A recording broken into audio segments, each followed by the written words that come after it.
Alright guys, we just got here to Pergamon. Not exactly the greatest conditions. It's crazy windy and hey, there's a mushroom growing in there.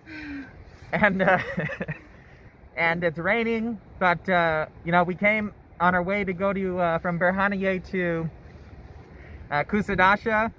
So you know what, we decided we're gonna get some video anyway. Maybe we'll just shoot some scenery and then maybe dub over the information that we got. Look at this.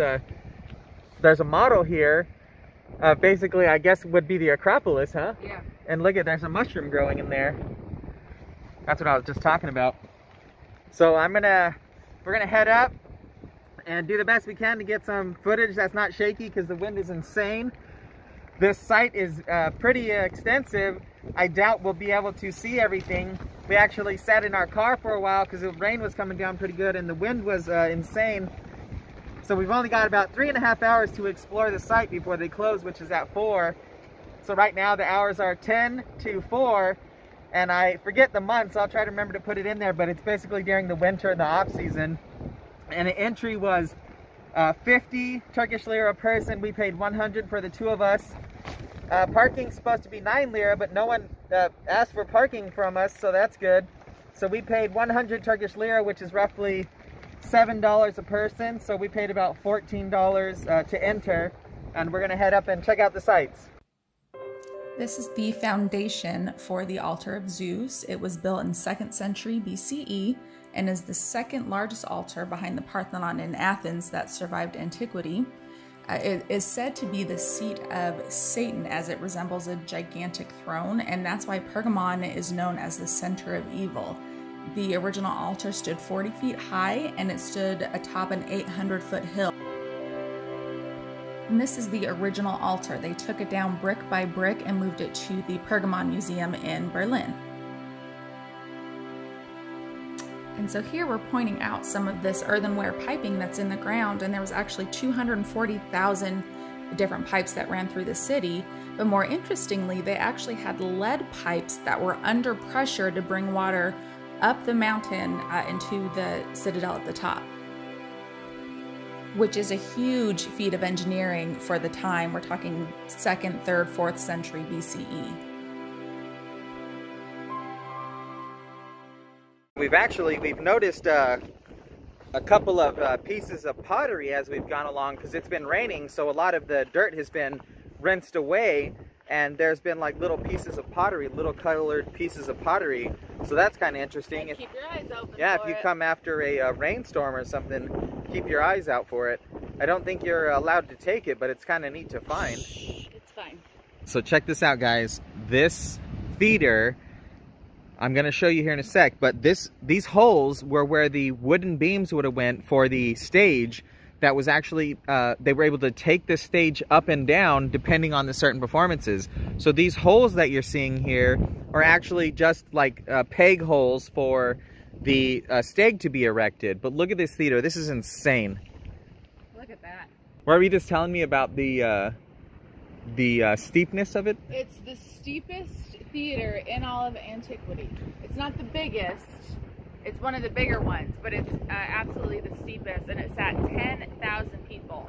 And so we learned that archaeologists determine the population of a city by the size of its theater, and they multiply it by 10. So it's at least 100,000 people here, right? Yeah, and actually there were 200,000 people in Pergamon in its heyday.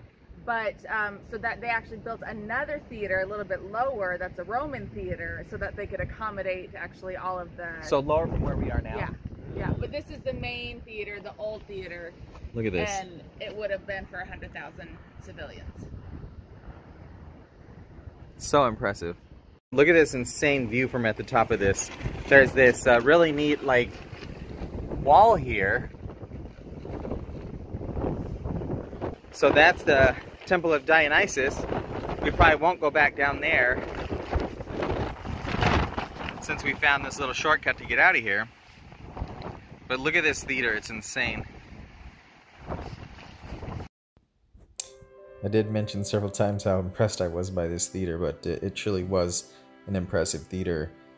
This little stairway just here on the right was really neat. As you come up to the top of the theater, It's basically an entry point that comes in from above the theater, or you can come in from the bottom as we did, but I thought it was really neat how you could come up through this little tunnel area and pop out on the top.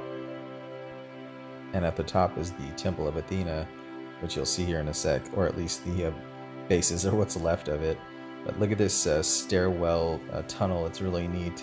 The view once you come in from the bottom up to the top and then look back down on the theater was very impressive. I was quite taken back by it.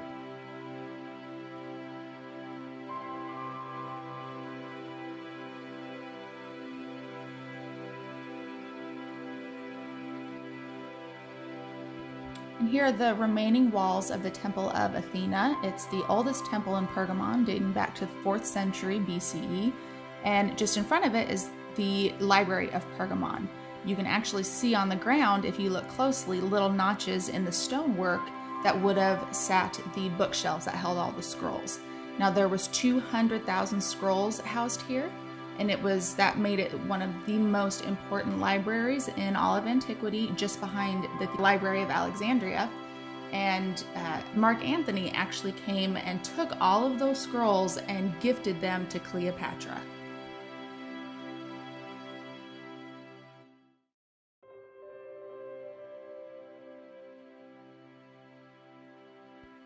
So these are the outer walls of the substructure of Trajan's temple.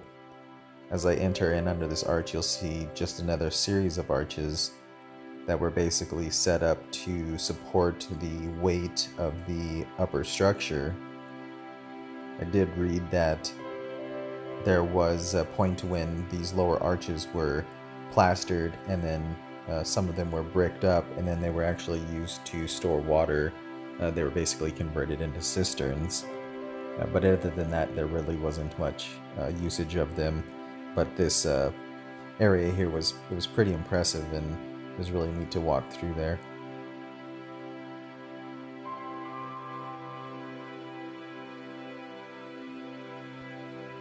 And this is what is left of Trajan's temple. It was built in the 2nd century CE. It was started by Trajan and finished by his adoptive son Hadrian, and it was a temple to Zeus, but Trajan and Hadrian were also worshipped here. In those times there was something called the imperial cult, and this was basically the worship of the emperors. They were worshipped like gods, they were prayed to, they had to have tributes paid to them, and that's just how it was. So this was one of the places that was done. And it was seen as just a huge propaganda piece for Rome and the might of Rome. And it really tied this area in Pergamon and Asia Minor to the imperial family in Rome. So this upper area where the temple is was one of the more impressive areas of the site. The views from up there were awesome. You can see back down in that theater, which you'll see in a second. But just seeing these large columns in this temple and what's left of the face there was pretty neat. It was pretty detailed when you're standing there, and you can see the details in all of the stonework. It's very impressive. So Pergamon is known as one of the 7 churches of the apocalypse that John the Apostle wrote about in the book of Revelation. There were 7 churches that basically give us a different teaching about the right way to be a Christian. And in Pergamon, he used them as an example of the false teachings and following false idols. So imagine from this viewpoint here, you would have been able to see in the past the harbor, but as many ancient cities, the harbor silted up, and so basically you're left with what you see today.